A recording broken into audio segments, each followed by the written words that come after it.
इस वक्त आप लोग सरगुजा संभाग के जो कमिश्नर हैं उनके ऑफिस में हैं। इस ऑफिस में आने के पीछे का कारण बताएंगे साहब आप? मैं पास्टर अरविंद कच्छप, राष्ट्रीय अध्यक्ष राष्ट्रीय क्रिश्चियन मोर्चा। हम लोग यहाँ पर पूरे संभाग के खास लोगों को यहाँ पर बुलाया गया।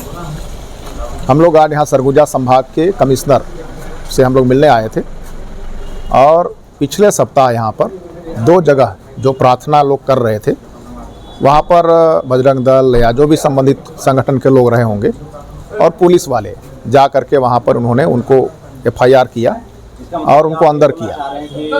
छत्तीसगढ़ में सरगुजा संभाग में 25 का हरण किया जा रहा है, कहना चाह रहे हैं? बिल्कुल बिल्कुल बिल्कुल। तो ऐसे समय में जितने भी जो जनता है, ये जो जनता है थोड़ा पास में आई, इसमें क्या निर्णय ले रही है, क्या करना चाह रही है इसमें हम ये कहना चाहते हैं कि भाई धर्म को मानने का, धार्मिक स्वतंत्रता का अधिकार सभी को दिया गया है और जब सभी को दिया गया है तो संविधान लागू होना चाहिए। संवैधानिक रूप से हम जो भारत के मूल निवासी हैं, खास करके हम में से हर एक को धर्म मानने की आज़ादी होनी चाहिए, धर्म मानने की स्वतंत्रता होनी चाहिए। पर यहाँ पर बजरंग दल, हिंदू परिषद, RSS, भाजपा के कार्यकर्ता गांव में कहीं भी लोग प्रार्थना कर रहे हैं, शांतिपूर्वक प्रार्थना कर रहे हैं, वहाँ जाकर धर्मांतरण का झूठा आरोप लगाते हैं और झूठा आरोप लगा करके वो लोग FIR करते हैं। कानून व्यवस्था क्या कर रही है? यहाँ का जो कानून व्यवस्था है, इसीलिए तो हमको आना पड़ा। आखिर पुलिस वहाँ जा रही है तो जो संवैधानिक रूप से प्रार्थना कर रहा है वो तो शांतिपूर्वक कर रहा है। जब उसको लोग प्रताड़ित कर रहे हैं, इसका मतलब संवैधानिक व्यवस्था क्या है छत्तीसगढ़ में, उसको आप समझ सकते हैं। कहना चाहते हैं कि यहाँ पे बजरंग दल और विश्व हिंदू परिषद और पुलिस की मिली भगत है? मिली भगत है, पूरा मिली भगत है। और ये इतने दबाव में रहते हैं, जो भी प्रशासनिक अधिकारी हैं या थाने के लोग हैं वो उनके दबाव में रहते हैं। वो जो कहे, उन्होंने जो आवेदन दिया सही है या गलत है, आवेदन आना चाहिए। ऐसा लगता है कि वो पहले से तैयारी किए हुए हैं कि आवेदन कहीं ना कहीं से आ जाए, हम उनके ऊपर FIR करें। वास्तु स्थिति क्या है, वास्तविकता क्या है, वो बिना जाने यहाँ पर लोगों को परेशान करने का कार्य किया जाता है। तो कमिश्नर साहब ने मुलाकात किया, क्या आश्वासन दिया आपको? उन्होंने आश्वासन दिया है कि मैं इसको संज्ञान में लूँगा और संबंधित अधिकारियों का भी मैं उनसे जानकारी लूँगा। हम लोग इसके पहले IG अंबिकापुर सरगुजा संभाग हम लोग गए हुए थे। IG साहब से हमने बातचीत की और उनको भी आवेदन हमने दिया और सारी घटनाओं का हमने जिक्र किया है और उन्होंने भी कहा है कि अगर ऐसी घटनाएं हो रही तो मैं उसका संज्ञान लूँगा। अब देखते हैं, आगे देखने वाली बात यह है कि आगे ये कितना हमारे लोगों के लिए संवैधानिक अधिकारों की रक्षा कर पाते हैं या जो भी कानून व्यवस्था है उसके आधार पर सबको अधिकार दे पाते हैं। जब IG साहब ने मुलाकात किया तो IG से जो वार्तालाप हुआ उसके बारे में हमारे दर्शकों को आप जानकारी दीजिए। IG साहब ने बातें तो हमसे बहुत ही सार्थक किया है जी कि हम उसको संज्ञान में लेंगे और ऐसा नहीं होगा, ऐसा उन्होंने कहा है। जी। अब देखने वाली बात यह है कि आगे किस तरह से इनके कानून व्यवस्था के तहत हमारे लोगों को सुरक्षा मिल पाती है, क्योंकि जिस तरह से घटनाओं को अंजाम दिया जा रहा है, ये बिल्कुल प्री प्लानिंग एक षड्यंत्र के साथ किया जा रहा है, ऐसा कहा जा सकता है। उनके कारनामों से, उनके गतिविधि से पता चलता है कि पुलिस प्रशासन भी उसमें संलिप्त है। अभी तो बोल रहे थे, IG साहब बोल रहे थे कि कोई भी आदमी किसी भी के घर में या चर्च में जबरदस्ती नहीं घुस सकता है। हाँ। तो जैसे बजरंग दल के लोग, विश्व हिंदू परिषद को अचानक घुस जाते हैं, कानून को अपने हाथों में। इस संदर्भ में IG जी का क्या कहना है? उनका ये कहना है कि नहीं घुसना चाहिए, पर घुस रहे हैं लोग। हम इसी बात को आवेदन दे करके यहाँ पर हम लोग अभी जा रहे हैं कि भाई नहीं घुसना चाहिए। घरों में प्रार्थना करें या चर्च में प्रार्थना करें, कहीं भी करें, उनकी सुविधा अनुसार वो प्रार्थना करते हैं। अगर आप देखा जाए तो अगर वो चर्च में ही प्रार्थना होना चाहिए, मंदिर में ही होना चाहिए पूजा पाठ, मस्जिद में ही सिर्फ नमाज होना चाहिए, तो भाई आज ये देखा जाए कि ये भारत हमारा, हम मूल निवासी हैं भारत के, हम ST SC OBC भारत के मूल निवासी हैं। तो अभी रोडों में, चौराहों में गणेश बैठा करके पूजा पाठ किया जाता है, DJ बजाए जाते हैं, उसकी भी हमने चर्चा की वहाँ पर। और एक तरफ अगर कोई प्रार्थना करता है तो धर्मांतरण का झूठा आरोप लगाया जाता है। तो ये बंद होना चाहिए। अगर बंद नहीं होगा तो हम इस पर आंदोलन करेंगे और हम भी अपनी रक्षा करने के लिए हमसे जो बन पड़ेगा वो तो हम करेंगे। लेकिन हम प्रशासनिक अधिकारियों से कहना चाहते हैं कि ये जो गुंडे मवाली की तरह जो लोगों के बीच में जाकर के गंदी हरकतें करते हैं, ये बंद होना चाहिए। ये भारत देश है, भारत के मूल निवासियों का देश है, ये ब्राह्मणों का देश नहीं है। सीधा इनको याद रखना चाहिए। ब्राह्मण धर्म को थोपने के लिए यहाँ पर सारे साजिशें की जा रही है एक तो आदिवासियों का धर्म कॉलम खत्म किया गया, अब आदिवासियों को हिंदू लिखा जा रहा है। आदिवासी मांग कर रहा है कि हम हिंदू नहीं हैं, जबरदस्ती उनको हिंदू लिखा जा रहा है। तो भाई ये कहीं ना कहीं षड्यंत्र है ना, इनका षड्यंत्र चल रहा है, इसका हम विरोध करेंगे। और आज ST, SC, OBC, minority, Buddhist, मुस्लिम, सिख, ईसाई सारे मिल करके हम एक छत्र छाया में आकर के इनका विरोध करेंगे। यानी कि आप ये कहना चाहते हैं कि ये जो गिरोह है ये संविधान के विरोध में काम, ये जो गिरोह है पूरा संविधान के विरुद्ध में, देशद्रोही लोग हैं ये लोग। इनको हम मूल्यवासियों को जागृत होकर के इनका सामना करना पड़ेगा। तो सर अगर ऐसी बातें हैं तो अलग अलग धर्मों को मानने वाले जो लोग हैं, हाँ, इनके विरुद्ध में थाने में एफआईआर क्यों नहीं करता? एफआईआर नहीं करते क्योंकि ईवीएम मशीन से घोटाला कर करके सरकारें बना रहे हैं। नहीं, पुलिस वाले लोग एफआईआर नहीं करते कि जो प्रताड़ित हो रहा है वो एफआईआर नहीं करते? नहीं, जो प्रताड़ित हो रहा है धर्म के नाम पर उसको तो प्रताड़ित किया जा रहा है, ना उनका आवेदन लिया जाता है, ना उनकी बात सुनी जाती है। बजरंग दल या जो भी संगठन है ब्राह्मणों के, उनकी सुनी जाती है और आनंद फानन में उनके ऊपर एफआईआर होता है, मतलब हमारे लोगों पर। तो कहने का मतलब ये है कि आज जो ST, SC, OBC minority Bharat का है, आज ये आवाज़ उठा रहा है कि भाई हमारे ऊपर अत्याचार हो रहा है, इसका संज्ञान नहीं लिया जाता। इसका कारण या दुष्परिणाम इसका ये है कि भारत में आज जो ईवीएम मशीन लाया गया, ईवीएम मशीन में घोटाला कर करके सरकारें बनाई जा रही है। तो जो घोटाला करके, डकैती करके ईवीएम मशीन के माध्यम से सरकार बनाया, डाका डाला, वो क्या करेगा? देश का भला वो करेगा क्या? वो खुद डाका डाल करके सरकार में बैठ रहा है, वो कैसे किसी की बात सुन सकता है? भारत का मूल निवासी एसटी, एससी, ओबीसी 85% है। अगर ईवीएम हट जाए तो ब्राह्मणवादियों का या कांग्रेस भाजपा का सरकार नहीं बनेगा, गारंटी के साथ है। और इसीलिए इन्होंने बहुत ही सोच समझ कर साजिश पूर्वक ईवीएम मशीन को लाया और आज हमारे मूल निवासियों का ये लोग खुलेआम अत्याचार कर रहे हैं। संविधान को तो छोड़ दीजिए, संविधान तो इनके नज़र में कुछ भी नहीं है। वो हर रूप में अपराध कर रहे हैं और घोर अपराध कर रहे हैं और इनको देशद्रोह का अपराध कर रहे हैं। संविधान को न मानना देशद्रोही का अपराध है। तो ऐसे समय में सर एसटी, ओबीसी को क्या संदेश देना चाहेंगे? मैं एसटी, एससी, ओबीसी और इनमें से अलग अलग धर्मों को मानने वाले, चाहे सिख हो, चाहे ईसाई हो, बुद्धिस्ट हो, लिंगायत हो, मैं एक संदेश देना चाहूँगा कि हम मूल निवासियों को समय रहते जग जाना चाहिए।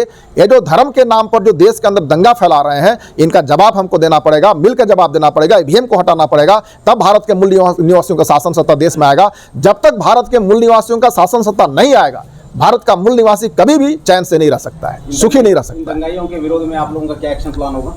हम शासन प्रशासन से निवेदन कर रहे हैं क्योंकि हम भारत के मूल निवासी शांति प्रिय लोग होते हैं। जब हमारे मूल निवासी शासक थे तब भारत सोने की चिड़िया कहा जाता था, भारत को विश्वगुरु कहा जाता था। कारण क्यों? ये बुद्ध का देश था। बुद्ध ने जो संदेश दिया, आज भी जब मुख्य प्रधानमंत्री विदेश में जाते हैं तो बुद्ध की धरती बोलते हैं, बुद्ध की धरती से आया हूँ, क्योंकि दुनिया के लोग बुद्ध के नाम से भारत देश को जानते हैं और वो जाके कहते हैं बुद्ध की धरती से आया हूँ। तो हम जो भारत के मूल निवासी है, भारत देश में इतिहास का घोटाला हुआ है। भारत देश में इतिहास को खत्म कर दिया गया, बनावटी इतिहास पढ़ाया जा रहा है। 100% जो वास्तविक इतिहास है उसको छुपा दिया गया और आज जो वास्तविक इतिहास जो पढ़ाया जाना चाहिए उसको खत्म किया। नई शिक्षा नीति क्या है? हमारे देश के शिक्षा को चौपट करने का मामला है। तो आईजी ने आपको संरक्षण के बारे में क्या बोला सर? जब आश्वासन दिया है कि आपने उससे शिकायत किया, शिकायत के दरमियान में जो कमिश्नर साहब हैं, जो आईजी साहब हैं, आपको क्या आश्वासन दिया? संरक्षण के संदर्भ में क्या उन्होंने बोला? देखिए, अगर भाजपा या ब्राह्मणवादियों का आरएसएस बजरंग दल संगठन है 3.5% लोगों का, तो हम तो 85% है जी। क्या हमारा संगठन नहीं बन सकता? बन सकता है और बन भी रहा है। उसका सामना भी किया जा रहा है, जवाब भी दिया जा रहा है। मेन है ईवीएम मशीन। जिस दिन ईवीएम मशीन हट गया वो बैकफुट पे आ जाएंगे।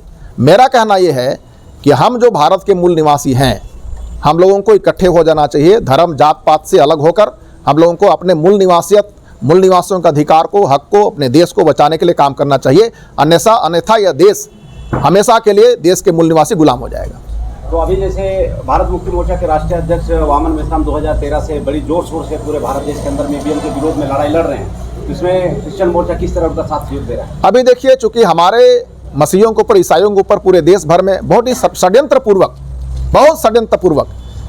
उनको सताने का, मारपीट करने का, एफआईआर करने का ये लोग अभियान चला रखे हैं।